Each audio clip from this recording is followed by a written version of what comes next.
Job related ভিডিওতে আজকে সবাইকে আবার স্বাগত জানাই। যারা সদ্য গ্র্যাজুয়েশন পাস করেছো বা পাস করে গেছো অলরেডি, তাদের জন্য এই ভিডিওটি হতে চলেছে। কারণ এসবিআইতে নতুন একটা পোস্ট ছেড়েছে, সার্কেল বেসড অফিসার। এই পোস্টে তোমরা যারা গ্র্যাজুয়েশন পাস করেছো তারা সবাই কিন্তু অ্যাপ্লিকেবল, অর্থাৎ সবাই আবেদন তোমরা করতে পারো। আমি এই ভিডিওতে জাস্ট আজকে দেখাবো যে নোটিফিকেশান রিলিজ করেছে স্টেট ব্যাঙ্ক অফ ইন্ডিয়া তাদের রিক্রুটমেন্ট সেলে বা কেরিয়ার সেলে। সেই নোটিফিকেশানে কী কী আছে না আছে তার যাবতীয় তথ্য তোমাদেরকে আজকে দেখাবো, যে কিভাবে তোমরা অ্যাপ্লাই করতে পারো সেই তথ্য তোমাদেরকে এই ভিডিওতে দেওয়া হবে। তোমরা দেখতেই পাচ্ছ স্টেট ব্যাঙ্কের একটা নোটিফিকেশান আমি এখানে সামনে রেখেছি। এখানে লেখা আছে SBI recognised as best bank in India for the year of 2024 by global finance. এটা এসবিআই একটা বরাবরই ভালো ব্যাংক বা রাষ্ট্রায়ত্ত ব্যাংক, তো সেটা একটা গ্লোবাল ফিন্যান্স থেকে প্রাইজ পেয়েছে বেস্ট ব্যাংক ইন ইন্ডিয়া। তো যাই হোক, এগুলো না দেখলেও চলবে, আমাদের মেন বিষয় হচ্ছে এখানে দেখো recruitment of circle based officers. Advertisement number দিয়ে দিয়েছে। Online registration of application of and payment of fees from now 9/5/2025 to 29/5/2025, অর্থাৎ 9 তারিখে অ্যাপ্লিকেশনটা রিলিজ করেছে এবং 29/9/2025 অবধি চলবে।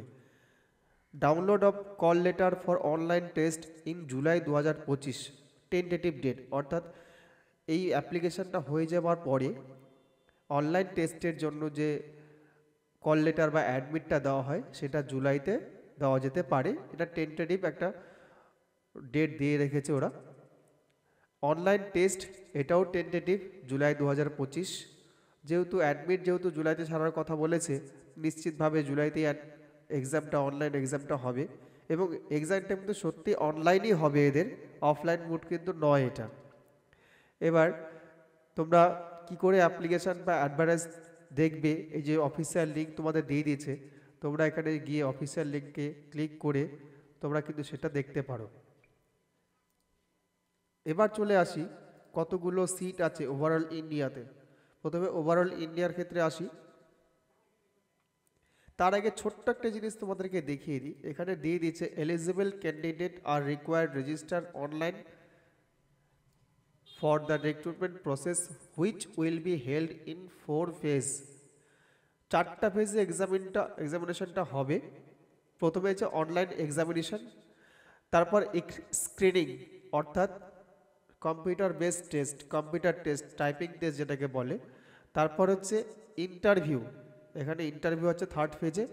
আর 4th ফেজে হচ্ছে লোকাল ল্যাঙ্গুয়েজ প্রফেশনাল টেস্ট, অর্থাৎ তোমরা যেখানে যে স্টেটে বিলং করছো সেই স্টেটের রিজনাল ল্যাঙ্গুয়েজ দিয়ে তোমাদের টেস্ট করা হবে। যদি ওয়েস্ট বেঙ্গল ক্ষেত্রে হয়, ওয়েস্ট বেঙ্গলের ক্ষেত্রে রিজনাল ল্যাঙ্গুয়েজ হচ্ছে বেঙ্গলি আর নেপালি, এটা থ্রুলি জানতে হবে।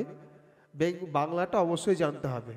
তো বিভিন্ন স্টেটের ক্ষেত্রে বিভিন্ন লোকাল ল্যাঙ্গুয়েজ থাকে, সেই ল্যাঙ্গুয়েজের সম্বন্ধে ধারণা অবশ্যই থাকতে হবে বা থাকেও, সেটা এটা বলার অপেক্ষা রাখে না।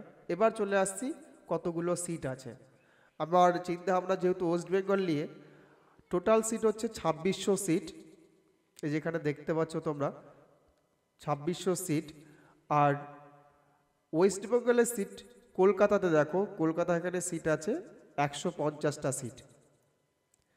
এই 150টা সিট টোটাল কলকাতাতে। যাই হোক, 150টাও কিন্তু কম নয়। গ্র্যাজুয়েশন বেসড একটা অ্যাপ্লিকেশন, 150টা সিট সেটা অনেক সিট কিন্তু।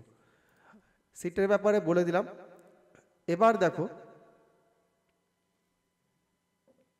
Candidate working with সাবসিডিয়ারিজ of schedule commercial bank will not be eligible to apply, অর্থাৎ কেউ যদি কমার্শিয়াল ব্যাংক বা শিডিউল্ড ব্যাংক থেকে চলে এসে অ্যাপ্লাই করে তারা কিন্তু অ্যাপ্লিকেবল হবে না, অর্থাৎ এটা পুরোপুরি ফ্রেশার্সদেরই নেবে বলছে।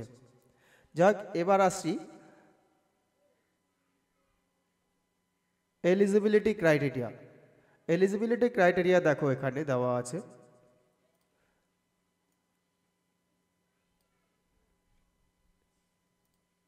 কি বলেছে? Graduation any discipline from a recognised university, অর্থাৎ গ্র্যাজুয়েশন করলে কিন্তু তোমরা অ্যাপ্লিকেবল। এখানে বলেছে আরেকটা জিনিস, অবশ্যই 1/1/2025 আগে সেটা পাস হয়ে থাকতে হবে, এটা উল্লেখ করে দিয়েছে। পাস কিন্তু অলরেডি হয়ে থাকতে হবে। আরেকটা দেখো এজ লিমিট হচ্ছে 21 থেকে নট বিলো 21 ইয়ার্স, অর্থাৎ 21 বছরের নিচে হবে না আর 30 বছরের উপরে হবে না।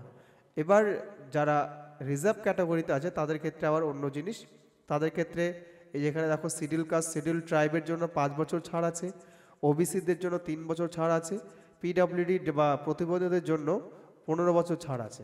যাক, এগুলো টার্মস অ্যান্ড কন্ডিশন থাকে, প্রত্যেকটা অ্যাপ্লিকেশনই থাকে, এই জিনিসগুলো তোমরা দেখে নেবে। নোটিফিকেশানটা আমি আমার ডেসক্রিপশান বক্সে অবশ্যই দিয়ে দেবো। এরপরে চলে যাচ্ছি আমি ইন্টারভিউ প্রসেস। দেখো তোমাদের প্রসিডিওরটা বলে দিয়েছে, প্রসিডিওর সম্পূর্ণ দিয়ে দেওয়া আছে। স্ক্রিনিং, বি নম্বর যে দেখো স্ক্রিনিং আছে, তারপরে ইন্টারভিউ আছে, তারপর ফাইনাল সিলেকশন, এগুলো সব জিনিস তোমাদের উল্লেখ করা আছে। ক্যাটাগরি ওয়াইজও এখানে দেওয়া আছে। যাই হোক, সিলেকশন প্রসিডিওর, এই যে দেখো সিলেকশন প্রসিডিওর এই যে উল্লেখ করে দিয়েছে, অনলাইন টেস্ট, অবজেক্টিভ টেস্ট।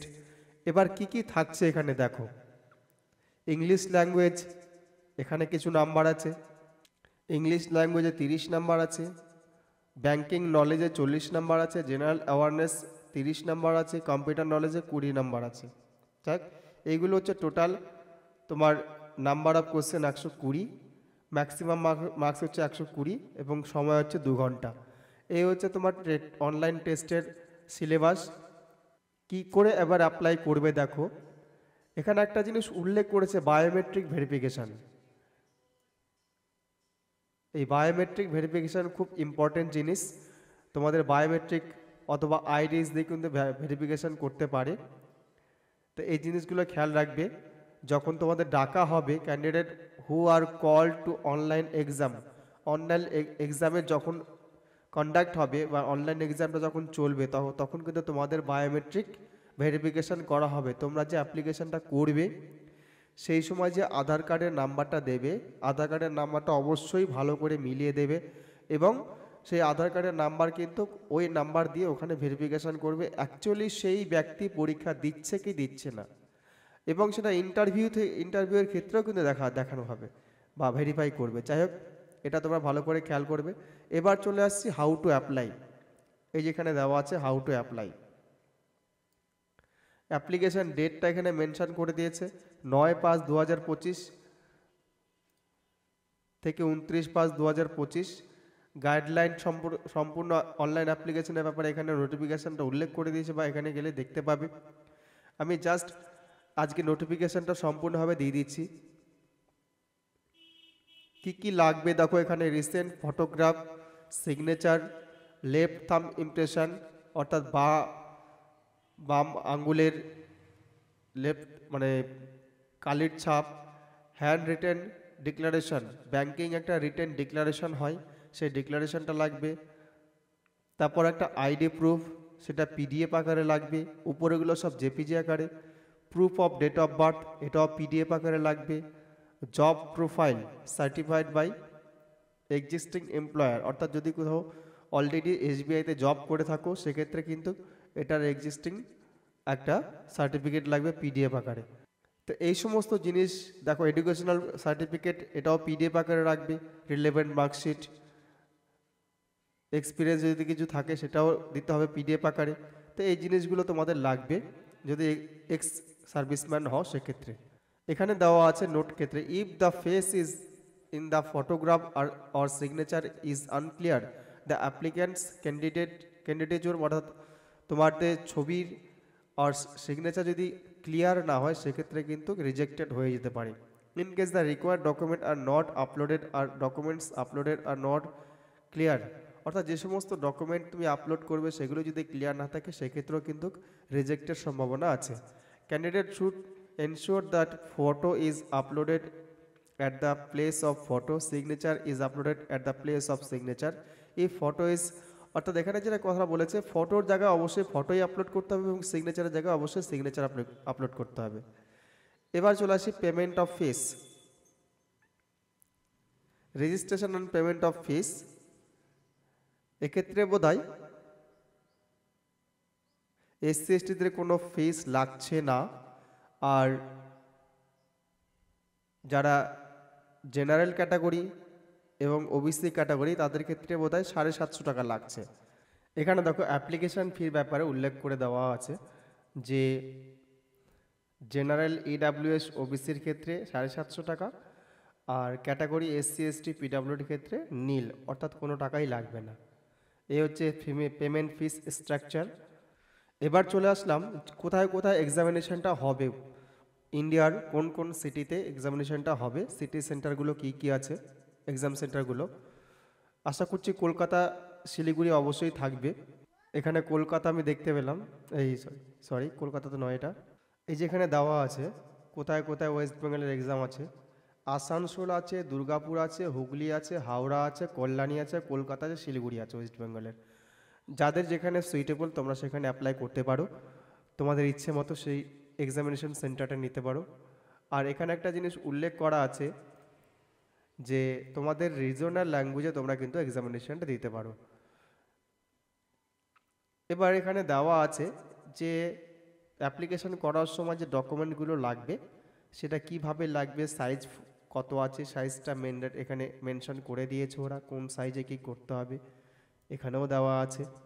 এগুলো তোমরা ফলো করে নিতে পারো, তোমাদের অ্যাপ্লিকেশন যখন তোমরা করবে তখন তোমাদের ক্ষেত্রে সুবিধা হবে।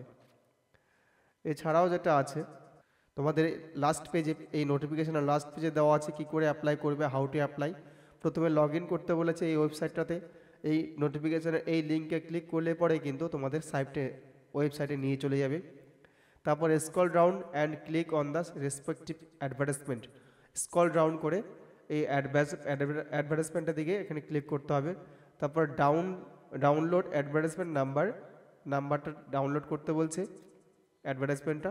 তারপর অ্যাপ্লাই অনলাইন এখানে পাওয়া যাবে। Before final submission go through or your application correction will not be allowed after final submission. যদি কোনো ভুলভাল হয় সেক্ষেত্রে কিন্তু একবার সাবমিট করে দিলে আর রেকটিফাই বা কারেকশান করা কিন্তু অপশন নেই। এটা তোমরা ভালো করে খেয়াল করে করবে। অবশ্যই আধার নাম্বারটা ভালো করে করবে, এন্ট্রি করবে, কারণ আধার নাম্বার এখানে বড় একটা ফ্যাক্টর হতে চলেছে, বায়োমেট্রিক ফ্যাক্টর হতে চলেছে। অবশ্যই কোনো তোমরা ভুল করবে না এই আশা রাখি। এবং নেক্সট ভিডিওতে আমি তোমাদের এই অ্যাপ্লিকেশানটা কী করে করতে হবে জাস্ট একটা সংক্ষিপ্ত বিবরণ দিয়ে দেবো। আশা করছি সেই ব্যাঙ্কিং যে ওয়েবসাইটটা এর আগে দেখিয়েছিলাম সেই ওয়েবসাইটই আছে, সেই ওয়েবসাইটের মধ্যে দিয়ে হয়তো অ্যাপ্লিকেশানটা করতে হবে। আমি তোমাদেরকে বিস্তারিত বিবরণ ওই ভিডিওতে দিয়ে দেবো যে কোন ওয়েবসাইটে গিয়ে অ্যাপ্লিকেশানটা করতে হবে। আজকের ভিডিওতে এ অবধি, কথা হবে নেক্সট কোনো ভিডিওতে। ধন্যবাদ।